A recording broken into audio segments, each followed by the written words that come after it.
So looks like, do any of you have any questions? Like Reva said, what's the difference between religion and spirituality? And why do we even need to know the difference? So I wanted to bring that because most of the people I speak to, the modern generation is like, I don't believe in religion, I'm more into spirituality. And that's been my experience. So I thought I'd like to clarify the difference between the two very, very at the very basic level, and also to talk about why we need spiritual practices in this day and age. Why just regular knowledge and degrees won't be enough to go through life. So basically, what I want to bring into your attention right now is, why do we need spirituality or religion? So we as human beings like to be unlimited, no matter where we are, whether in our body, abilities like sports, or whether it has ability to earn money, or ability for science, politics, whatever it is. We are never happy with what we have. Once we set a goal, once we achieve it, we always try to push the goal, push the boundaries. We're never happy.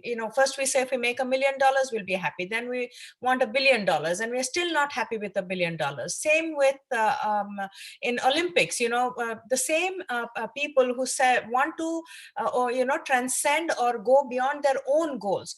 Why? There is something inside us that wants unlimited power and infinity, to touch infinity. So here we are, this body and mind, which is very limited. We think we can do limited things, but our desire is for unlimited. So the religion and spirituality came in to make us connect, this limited being, connect with that thing out there, because we think of God or spirituality as this force, this infinity, unlimited force, and we want to connect with that. Now, there are two ways to connect with it. Either we take that unlimited, infinite power or force, as we call it, some people call it God, and humanize it, make it human. God has a father, mother, children, house, a city, country, language. We try to make them like us. Or that is called religion.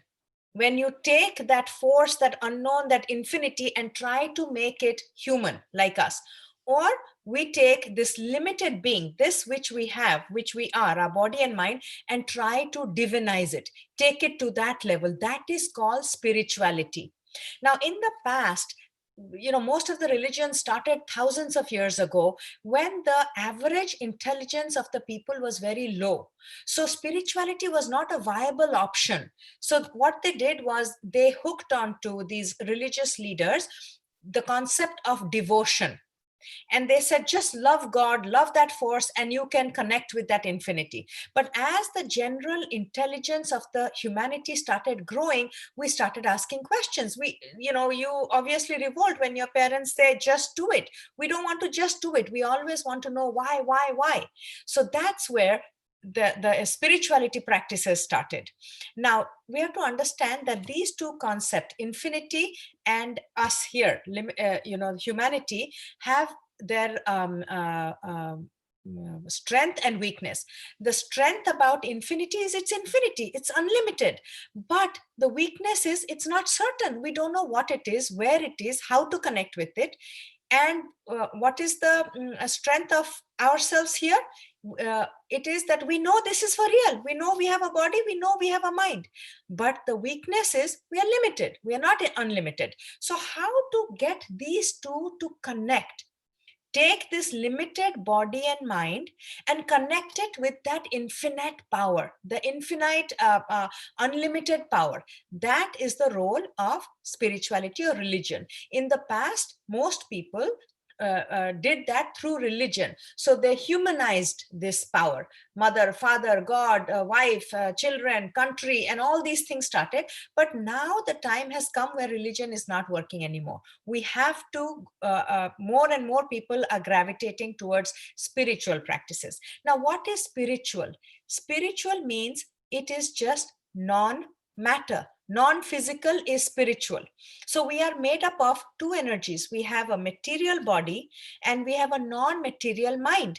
These are the two things we have, and we have to somehow use this body and mind to connect with that infinity. And that is what is called spirituality. So from time immemorial, people from all cultures and all countries and all religions have asked this question, who am I? And sooner or later in your life, if you're lucky early on or in midlife crisis, you will come face to face with this question, who am I? Am I this limited body and mind? Or am I that unlimited power? Can I somehow access that unlimited power, some people call God? And the Hindu scriptures have said that this, you are not this limited body and mind, you are that unlimited power. You can access that unlimited power. So the question is, the way they say it is koham. Koham is who am I? And the scripture says soham. You are that infinite power, you are that. And what is that? That is called Sat, Chit, Ananda. Sat is truth. Truth means that which never changes. Chit is awareness, awareness of that thing that never changes, the infinite power. And Ananda is bliss. When you become aware that you are that infinite power, you will experience bliss. That is the God. In spirituality, God translates to Sat, Chit, Ananda, becoming aware of your infinite potential. Now, even because you people are, very intelligent people, you are very educated people, you'll be getting more and more knowledge, you will keep asking this question. Science and religion have always clashed. But the answers to this actually lies in quantum physics. I don't have the time to go into details, but I will encourage anybody who's interested to look up the double split experiment in quantum physics, double split experiment.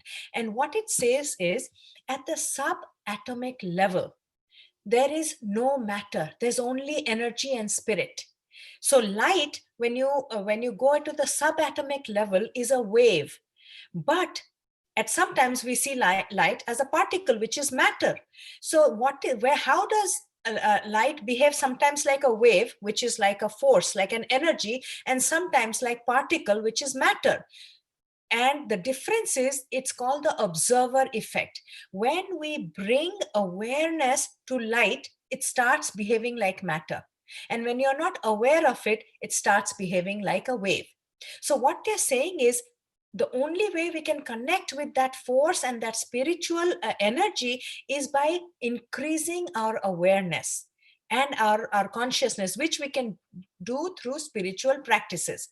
So that is why, as an introduction, I wanted to tell you why you need to understand spirituality, that you cannot just live in this limited body, and you have to make an attempt to understand the unlimited.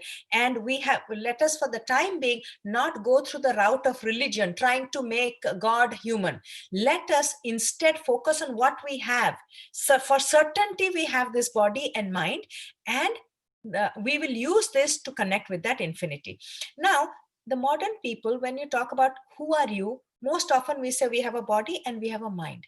What we don't understand is, we are actually made up of 5 layers or sheets. And all you can see is the physical body, and you're aware of your mind. But there are actually 5 layers, which are called pancha kosha. Pancha is 5, koshas are sheets, like layers. The first layer that you are aware of is called the food sheet, and it's called annamaya kosha, because this is fed by food. Whatever you eat, this body is made out of food. If you stop eating, at some point it will dissolve and you'll die. But we get so attached to this body, not realizing that we have 4 more sheets. We are not our body. We have to understand that anything that belongs to you is not you. Just like your house, you have a house, my house, you're not your house. You have a car, my car, you're not your car. My book, you're not your book. My friend, you're not your friend. My father, you're not your father. But my body, why do you think you're your body?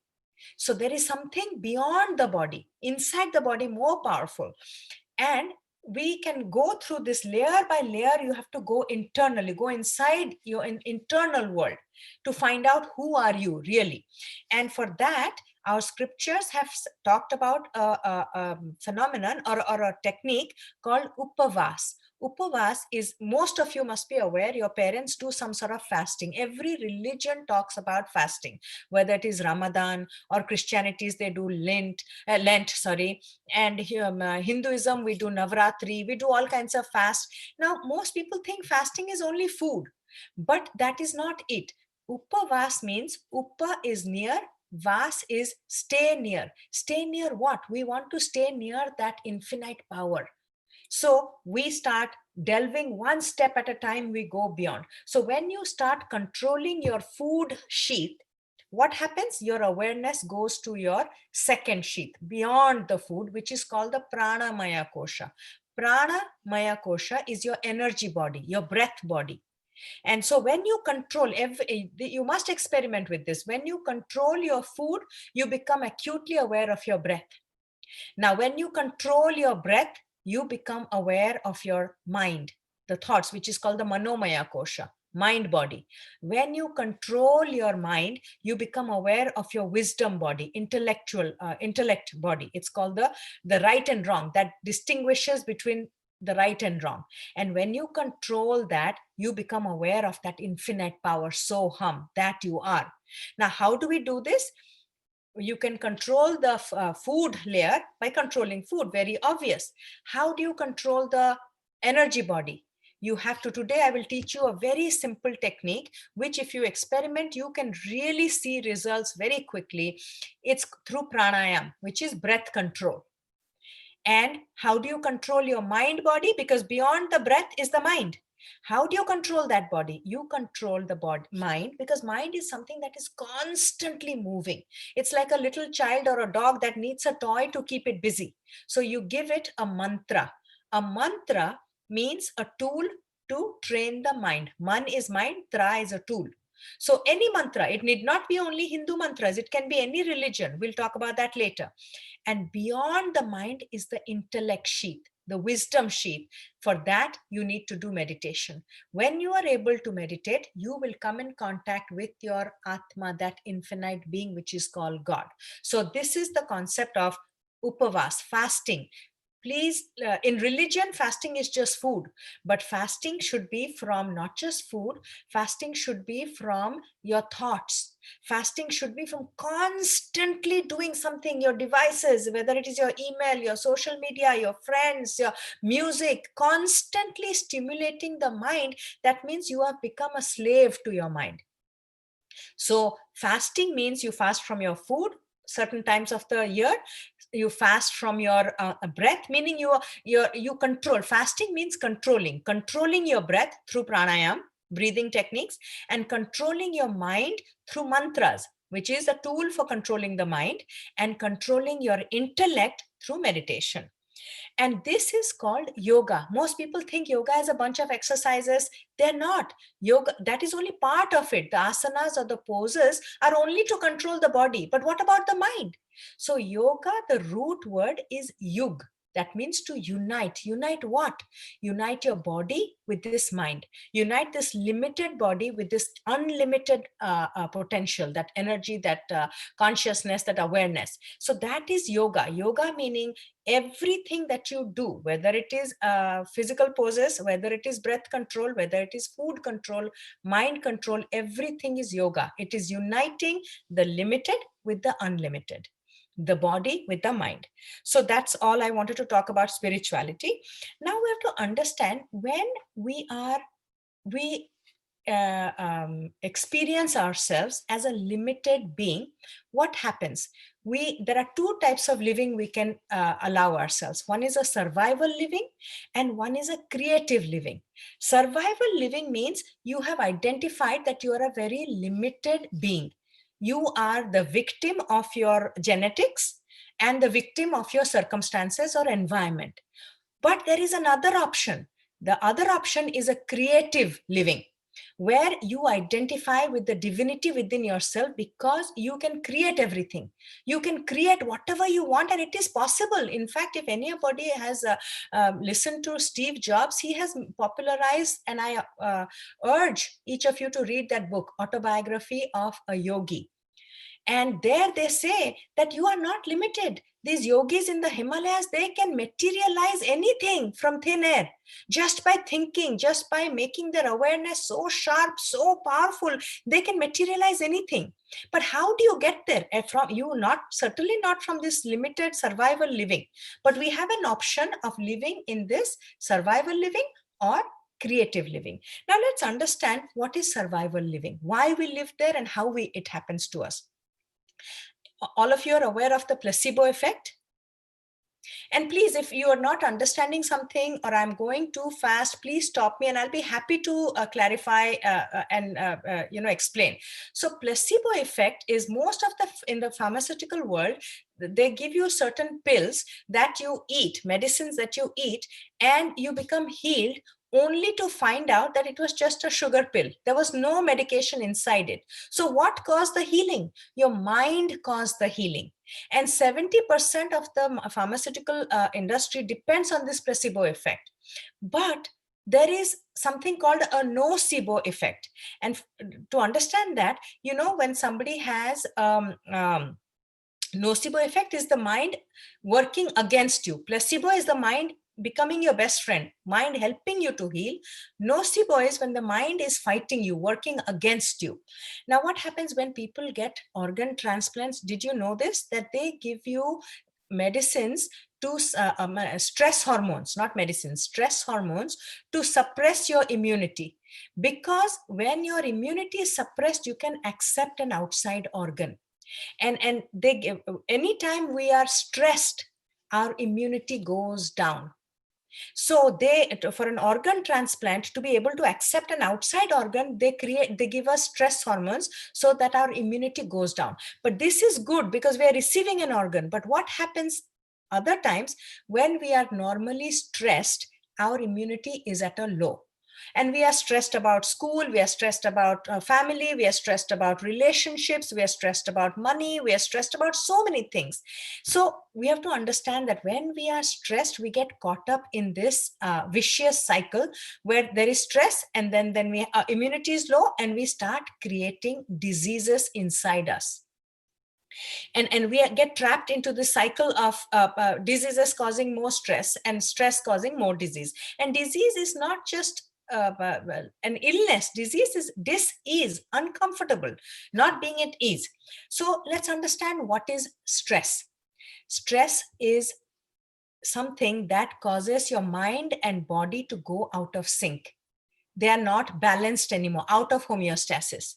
And there are three kinds of stress. We have a physical stress, we have an emotional stress, and we have a chemical stress. Physical stress is when we fall down, break a bone, trauma, accident, that causes stress. Chemical stress is like a virus, this COVID, bacteria, blood sugar going up, cholesterol going up. That is a chemical stress. And then we have emotional stress, when we have problem at home, when we don't do well in our studies, when we are, financial stress. Any of these three conditions can create stress in our system. And our systems are built to manage stress for short periods of time. Nothing happens to us if it's a short period of time. Unfortunately, we don't know how to get out of this stress response.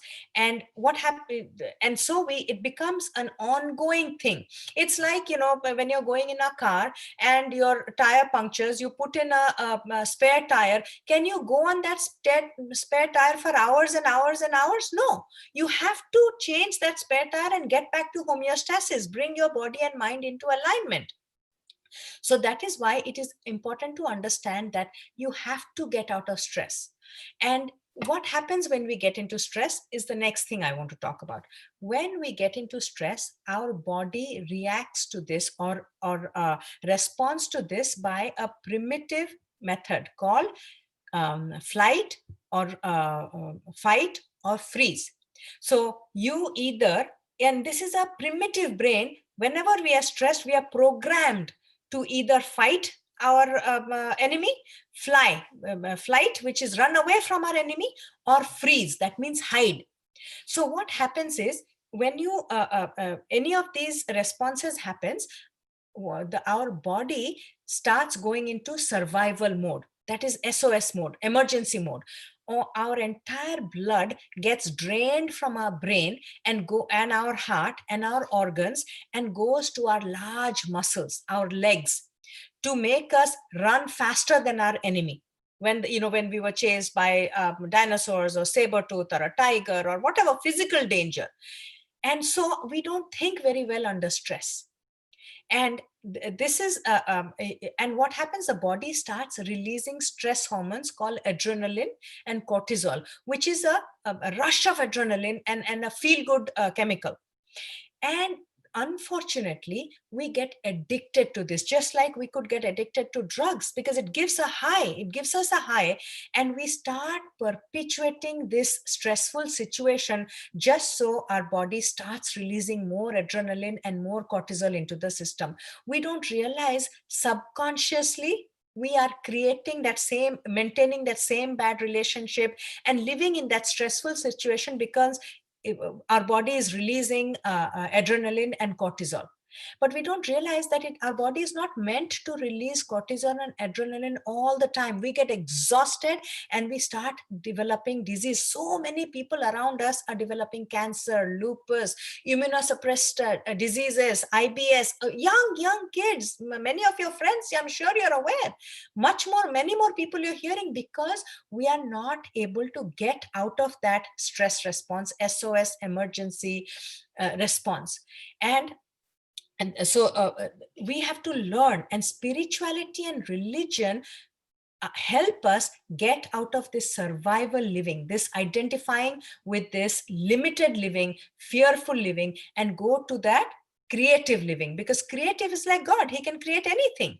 If we can access that creative power, that infinite power, we can switch off this survival mode and go to the creative mode. And how do we do that? And what happens in the survival mode?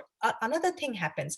We cannot sit still. We constantly need stimulation, because our primitive mind tells us that if you are stressed out, because in the past, thousands of years ago, stress means physical stress. You're being chased by a bigger animal.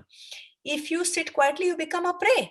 So you are wired to do activity, constantly thinking, talking, dancing, eating, shopping, something. You cannot keep quiet and retreat into a meditation mode, because you're scared somebody will eat you. You'll become a prey. So not only that, when we are under survival mode, what we do? We start craving for the known, because we want to be able to predict what is the outcome. We are scared of the unknown, because we don't know what will happen. And in a survival mode, we start preparing for the worst case scenario, because survival depends on being prepared for the worst case scenario. And because anything less than the worst case scenario, you are fine, you can survive. But worst case scenario is worst case scenario. It's not optimal living. You're not creating the life that you want. You're just surviving from your threats, whatever is threatening you. How do you go from this survival mode and worst case scenario to a creative mode and a best case scenario? In the best case scenario, when you move to the creative mode of living, is the exact opposite of a survival living. Because there, what happens is, you have to disconnect with everything known. Everything that you know, your body, your relationships, your other identities, your things that you possess, your thoughts, your feelings, because the known is limited. Known is memories. Whatever problem you have created with your limited memory and limited understanding, you cannot find an understanding, cannot find a solution from that. You have to go to a higher level of thinking to be able to access that infinite possibilities. You cannot be in survival mode and find solutions to your life. You can only survive in the survival mode, and you will always be preparing for the worst case scenario, and you will be surviving. But that is not a way of living when you can live at a creative mode. So you have to understand that for the creative living, you cannot do that when you are under stress. So to understand that, understand one thing: we never rise to the occasion. When a trauma hits us, you never rise to the occasion. You fall to your level of training. So if you want from now, if you want to prepare yourself 5 years from now, 10 years from now, 2 years from now for a major trauma, it could be a physical trauma, it could be an emotional trauma, it could be a chemical trauma to your system. When it happens, you cannot start preparing for it. You prepare today and make yourself ready for when that trauma comes, you are ready for it. So that is why spirituality and religion is important. But we are not looking at religion anymore. We are going into the spirituality, which is go inside ourselves, our inner world. Survival is focus is on the outside world. Spirituality and creative living is when you take your focus to your inner world, your mind, your intellect, and your wisdom, and all those other things. So we have to, that is why spirituality is important. You have to invest time preparing yourself so that when that trauma hits you, and you never know what trauma will hit you when. So a loved one may die, you can have a incurable disease, anything can happen, the world could come to an end, whatever it is. You cannot find a solution then. You start preparing today. And how do you prepare? The solution is never in that limited thinking. So you go inwards, you disconnect from your known world, from the three-dimensional reality. Three-dimensional reality is limited reality that prepares you for survival living, for matter, for certainty. That gives you certainty, but it doesn't give you infinite, limitless possibilities. So you have to somehow go from this limited, certain world to an unlimited world of infinite possibilities. And you cannot be at the same stage at the same time. You have to switch between survival and creation, survival and creation. So to go to creation mode, you have to disconnect from survival mode. And disconnecting from survival mode means disconnecting from everything that you know, from your memory of your body, your mind, your relationships, your everything. And you close your eyes and you disconnect and you start meditating. And before you meditate, first you have to do certain, train your mind. That is mantra. Man is mind, tra is a tool. Take a tool to train your mind to become your slave. Right now, you are the slave of your mind. Mind is not your slave. Because it's like getting into a car and before you put the GPS, you want to go to San Francisco, the car has taken you to LA. Is that any way to live? Same. You tell your mind, I should not eat this, but it doesn't listen to you. You tell your mind, I want to study 2 hours, it doesn't listen to you. So that your mind controls you. You are not in control of your mind. So to control your mind, you have to start a chanting practice. That is called, controlling the mind is mantra. Once you're able to control that, at some point you have to introduce meditation. And meditation means just bringing awareness. That's all there is. It's 24/7. It's not something you do, it's something you are. So you start disconnecting from the known world to go into the world of possibilities. And that is called meditation, where at one point you will come to a point where you disconnect with all your thoughts of limited thoughts, certain thoughts, certainty. And if you give it enough time, you go into the world of no thoughts and infinite possibility. That is the realm of God, where you are the creator. That's why it's called creative living. You can pick anything from that field of possibilities and infinite possibilities. You are not bound by the three-dimensional world of matter and certainty and physical laws. You're going to the quantum world at that point. Now, I want to tell you that several experiments have been done. And one of the things I want to tell you is, what is it called? Masaru Emoto. He's a Japanese scientist who has made several experiments with water. And what he does is he places waters in different containers and he exposes these containers to different kinds of music, harsh music, bad language and all that, and sacred music and classical music. And he freezes this water and he takes pictures of the crystalline structure of these waters. And what he found out is the ones that are exposed to sacred music and classical music have beautiful crystalline structures and very homogeneous, very beautiful. And the ones that are exposed to harsh words, negative words, and bad language have very disjointed crystalline structure. So from that, our body is made up of 70% water, more than 70% water.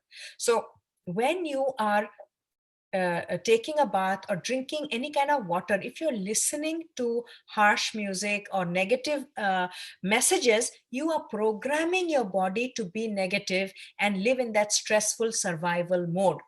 So at least when you're drinking water, bring awareness to it, especially bathing. Shower is a very sacred time. You can program your body by affirmative. You don't even have to do any religious mantras. Just say, I am the best, I am successful, I am happy. And this brings me to the next experiment. uh,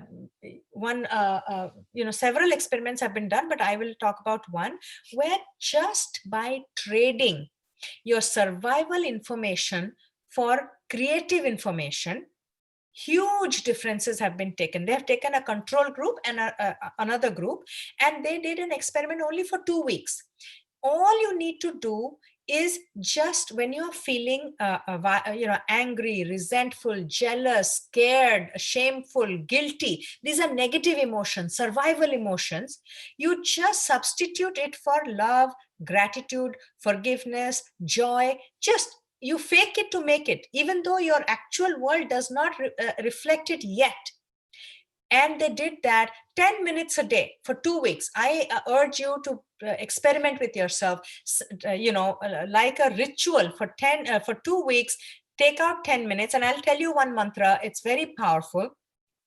All you need to do is repeat to yourself 4 phrases: love you, thank you, forgive me, sorry, to nobody in particular.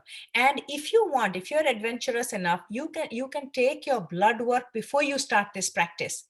Look at your stress hormones, and after 2 weeks, go back and do the same practice, same test, blood test. This experiment found out that the stress hormones went down by 30%, and the feel good hormones and your your immunity went up by 50%. So when your immunity is high, you can protect yourself from all kinds of stress from the outside world. Nothing, two people can get into the plane, and one comes out with a disease and COVID, and the other person doesn't come out with the COVID. What is the difference? The one who has high immunity, your system will protect you from that outside virus or chemical stress, whereas the other person doesn't have that immunity. So if you raise your immunity, you can go from the survival mode to the creative mode, because survival mode is only about surviving. It's not about immunity. Immunity is suppressed. That's why, remember in the beginning, I told you, when we get organ transplant, they suppress our immunity so that we can accept the outside stress. Anyway, so this experiment, they did, and they found out only in 2 weeks. Imagine if you did this month after month, year after year, how much power you will have to create your own reality. You are not going to be bound by your genetics. You're not going to be bound by your environment. You can go from survival to creative living. So this is a test that they did, and an experiment, and you can do the same experiment just by substituting, trading negative, fearful, and anxious thought for, and this is just to fake it. It doesn't have to happen. And I'll give you an example. Only recently it happened. During Diwali, a friend of mine sent me a message, and she had this emoticon of a lamp, the Indian diya, a lamp, and I wanted that. My library of emoticons didn't have that. So I said, how can I use that emoticon? She said, just copy it. I started copying her lamp emoticon, and after maybe 15 or 20 times, it started appearing in my library everywhere. I didn't have to copy it anymore. So I was faking it to it's called faking it to making it, right? You try that yourself. Start copying something, just saying love you, forgive me, thank you. Before you know it, it starts manifesting in your life. It's the same as when you do a search on YouTube. When you start searching for a certain thing, very quickly more related item comes into your feed, doesn't it? So same thing with the universe. When you keep saying the words love, forgiveness, gratitude, and repentance, these are the four every religion says. The basic four principles behind any religion is love. It's the greatest creative power. And forgiveness is the key to releasing negativity. We have to understand one thing: when you forgive the people you hate the most, you're not doing them a favor. It is the most narcissistic thing you can do for yourself.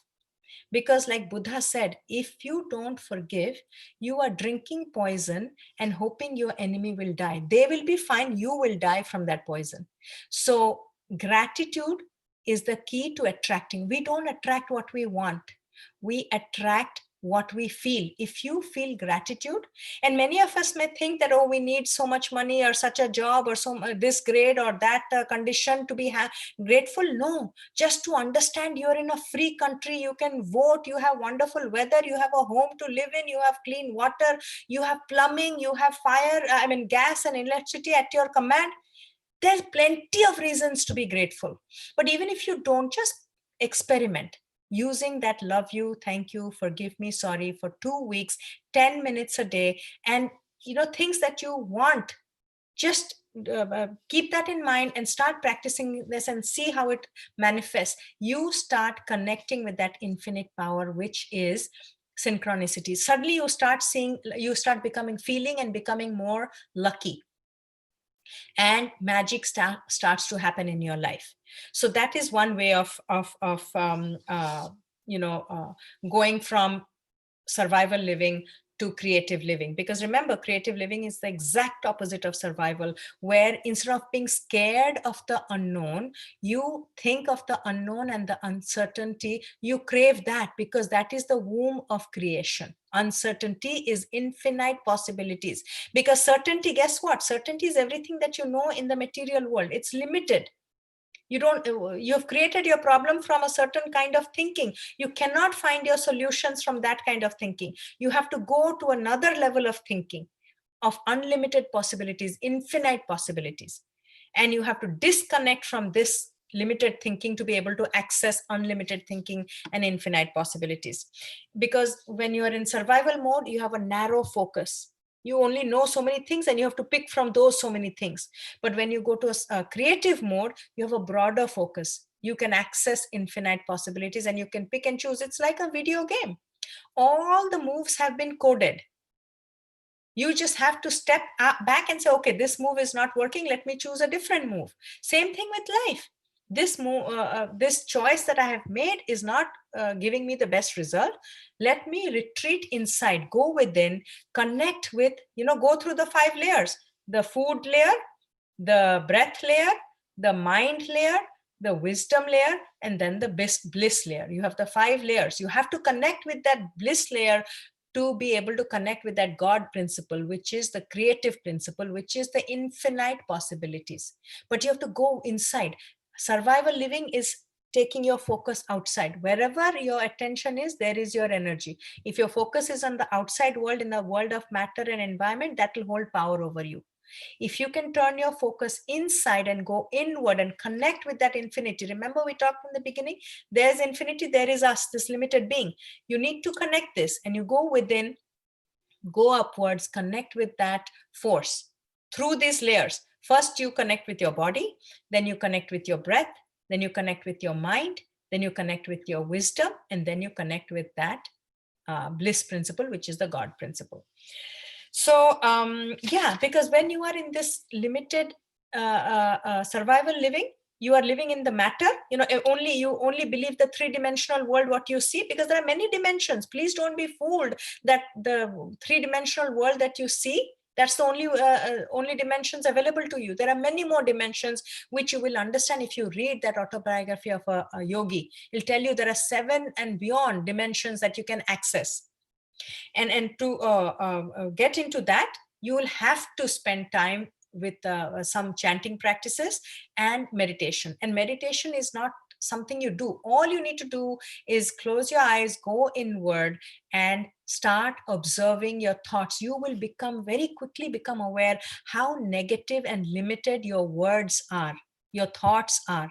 And because your words and thoughts are limited, you are creating limited reality in your life. All you need to do is like that diya emoticon, substitute it, trade. Just keep telling yourself that I am joy, I am beauty, I am powerful, I am infinite. It just like a game, play like a game with yourself, experiment with yourself, and start seeing what you can manifest. So in that three-dimensional world, when matter is trying to control matter, you have to work hard, you have to compete, you have to force outcome, you have to manipulate. But you have to move upward. You have to ascend to the level of spirit, the non-physical, which is the mind and beyond, because spirit controls matter, energy controls matter, matter does not control energy. You have to access that spirit within yourself, that energy within yourself. We are stuck only in this physical material world, and that's why we feel limited and we feel a victim of our circumstances. But if you don't want to feel like a victim, if you want to create your reality, you can create anything. You have to get in touch with that energy, with that power inside. So I wanted to give you a few practices. One is that called the Ho'oponopono practices. That 4 phrases I mentioned: I love you, thank you, forgive me, sorry. Experiment with it. When you're driving around and you can't find parking, say it a few times and see if you can find parking. If you're expecting, something has broken down in your house and you're having trouble with it, with your exams, you're feeling stressed out, say 10 minutes before going to an exam, and see how calm you are. Because once you are calm, you are able to access infinite possibilities. You are not operating from survival anymore. Anytime somebody says something mean to you, start saying love you, thank you, forgive me, sorry, internally. Don't tell them, just tell yourself. It instantaneously takes you from survival living to creative living. You suddenly get power. You don't become a victim anymore. Another thing I want you to start doing is, this is at the level of controlling your mind, but I also want you to start the practice of controlling your breath. And it's called alternate nostril breathing. You can look it up in YouTube, or your parents may be able to show you. So basically, you just take these fingers and you put it on your middle of your forehead, these 2 fingers, and you just use your ring finger and your middle thumb to regulate the left nostril and the right nostril. So you breathe in from your left nostril, then you close the left nostril, breathe out from the right nostril, then close the breathe in from the right nostril, close it, and breathe out from the left. That is one round. So breathe in from the left, close the left, breathe out from the right, then again breathe in from the right, close the right, breathe out from the left. So this, if you do every morning when you get up, 10 or 11 times, if you do this, what happens is we have these 2 brains, right brain and left brain. One is our intellectual brain, logical brain. The other one is our creative brain, intuitive brain. You bring these 2 to work for together. They become aligned, and you will be able to really do a lot more. You'll be more peaceful and calm, and do much better in your studies and your work and wherever it is. Experiment with it. So that alternate nostril breathing is very important. Another thing I want to teach you is, when you're feeling overly emotional, you feel like crying, you feel defeated, you feel ashamed, you feel guilty, you feel bad, try breathing in through only your right nostril. Close your left nostril, because your right nostril is going to make you feel very strong and competitive and ready for the world. And when you feel yourself very angry and competitive and very aggressive, close your right nostril and breathe only through your left nostril. So you can control your mood. If you want to feel strong and assertive, try breathing through your right nostril only, closing the left. If you want to calm down your aggression, your anger, your resentment, close your right nostril, just breathe from your left nostril.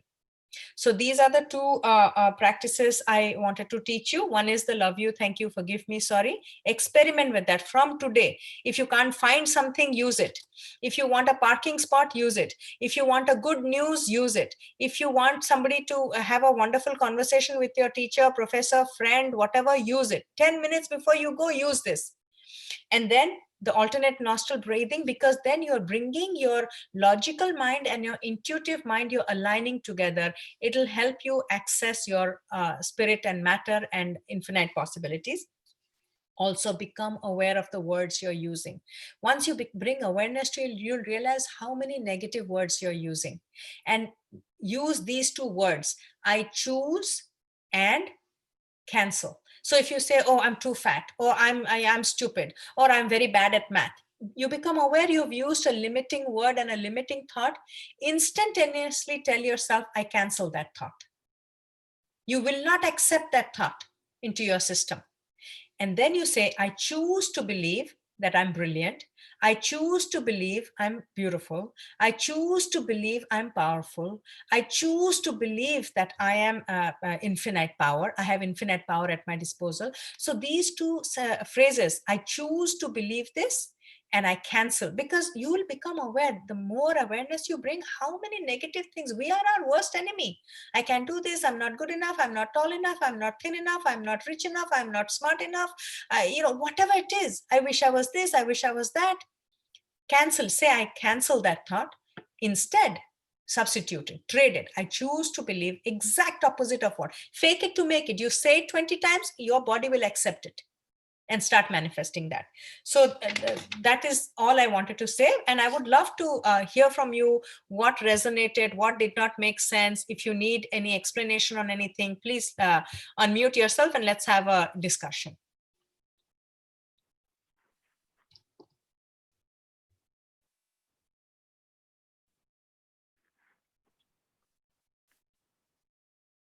You'll have to unmute yourself if somebody is talking, because I don't.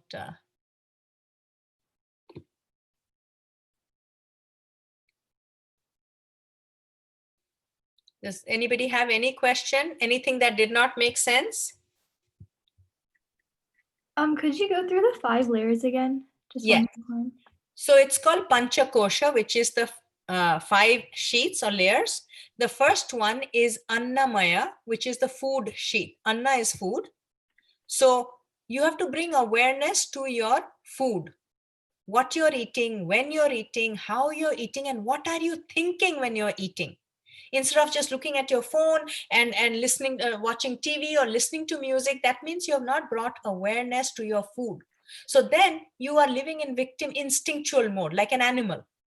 The whole purpose, the whole goal of spirituality is to go from instinctual living to intentional living, bringing awareness, not to be caught up in this instinctual living. Second one is Pranamaya Kosha, which is your energy body, breath body. So bringing awareness to how you breathe. When you're angry, how is your breath? When you're relaxed, how is your breath? When you're happy, how is your breath? When you're unhappy, how is your breath? When you're stressed, how is your breath? When you're calm, how is your breath? Understand your breath. And then you can do this alternate nostril breathing. Just start with that. There are many, 500 breaths they have in yoga, but this alone will bring you alignment between the intuitive your mind and your logical mind. Third one is Manomaya Kosha, which is your mind body. That you can control your mind by some form of mantra or chanting. You can do from your religion if you want to, or positive affirmations. And the most powerful, easiest and more profound is this Ho'oponopono, which is love you, thank you, forgive me, sorry. Just these 4 phrases in no particular order. Even if you forget one of them, it will still work. Miracles in your life. Then comes the Vijnanamaya Kosha. It is your intellectual body, your wisdom body. Mind is just ordinary thoughts. This is right and wrong, good and bad, right and wrong.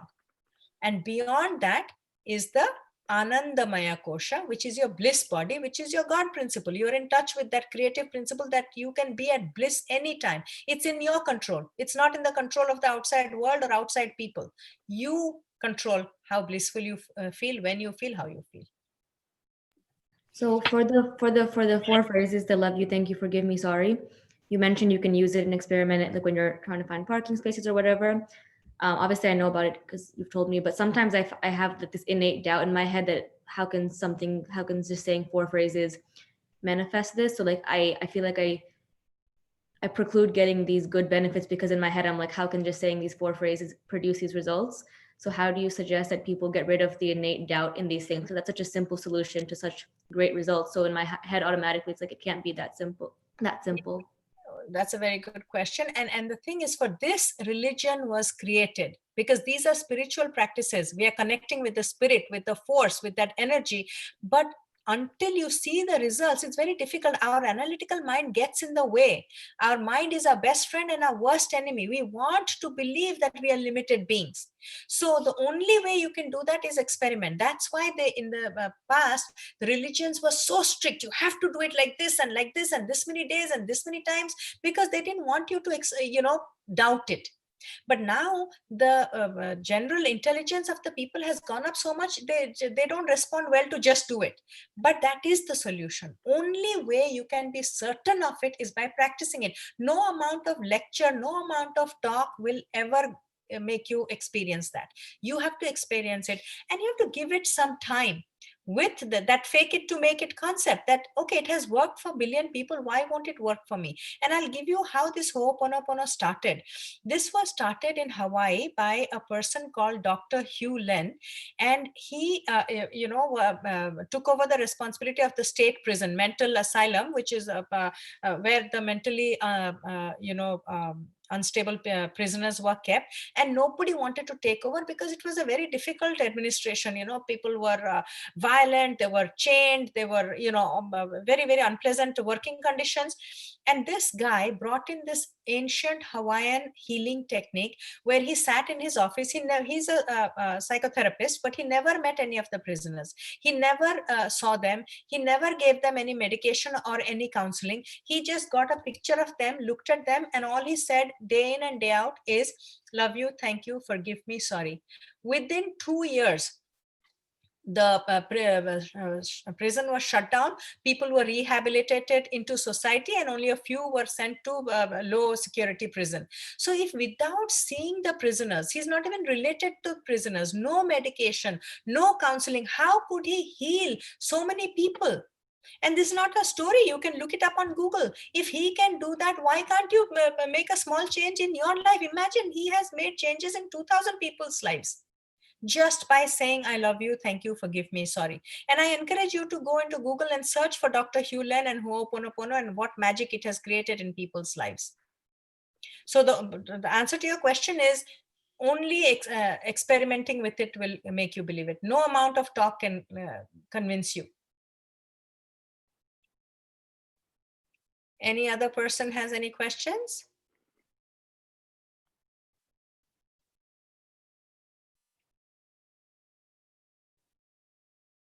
No? So shall we call it today? Okay, thank you so much for giving me an hour of your time. And I know this is, you all have many things to do, and I hope you'll experiment. And if you experience some miracle, please do write to me and let me know, either directly or through your parents. I would love to hear about it, just so that I can convince other people, because I know it has worked miracles in my life. So yeah, that's it. All right. Excellent discussion, Nita. It was really nice. Thank Mind has the greatest power to heal anything and everything. Exactly. Yes. Exactly. And she's a living example of it. I mean, she has overcome many, many health challenges just by a positive mindset. And, I wish you get to hear her sometime, but she is a living example of what power the mind has over us. We can use Sure. it to destroy ourselves, or, but please share your story, No, that just is true. two It words. is one day we can discuss, but definitely I suffered through a very bad illness, which almost 99% people do not survive. But I did survive, and on the floors, I stayed in hospital for a long time. It was almost impossible to cure me, but doctors told me that because your mind healed you more than our medication and treatment. And I never thought that I was sick. I knew that, okay, people are treating me and it will get better one day. I never thought that I was sick or I was having, I knew I was suffering, but I never thought that it was going to take over me or my life. So doctors many times said mind heals faster than your logical reasonings. Thank you. Yeah, and before if you look on the internet, there are many other experiments, but in I think in the late 1980s or early 80s in Portugal, they did an experiment. They had again a control group which was made to listen to the Om mantra just for 5 minutes before a surgery, and the regular group was just went in for surgery. The one that had heard the Om mantra was exposed to the Om mantra for 5 minutes. Their recovery was much faster and better than the other group. Similarly, all the medical universities have experiments where they get Buddhist monks to come and chant during a surgery and see the effect on the people's recovery rate.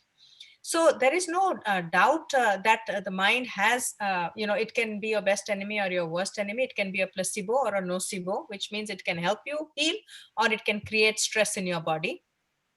And you should experiment and find out. So, and also your breath, at least the food and breath you try to control. The first 3 layers, food, just by control, I mean bring awareness. Do not watch TV, listen to music, and be in social media when you're eating. Same thing with your breath. Bring awareness to your breath. Just when you're angry, when you're sad, when you're happy, when you're excited, when you're depressed, watch your breath. Is it shallow? Is it deep? Is it long? Is it short? And bring awareness to your thoughts. Once you control these 3 things, it is your body. You are not the body. It is your mind. You're not the mind. It is your intellect. You're not the intellect. Then you have a chance of going to the wisdom body and that God principle and connect with it. All right. Thank you. Thank you, Namrata, for always helping out with this. Thank you all. Very nice. All right. Bye. Bye. Thank you so much.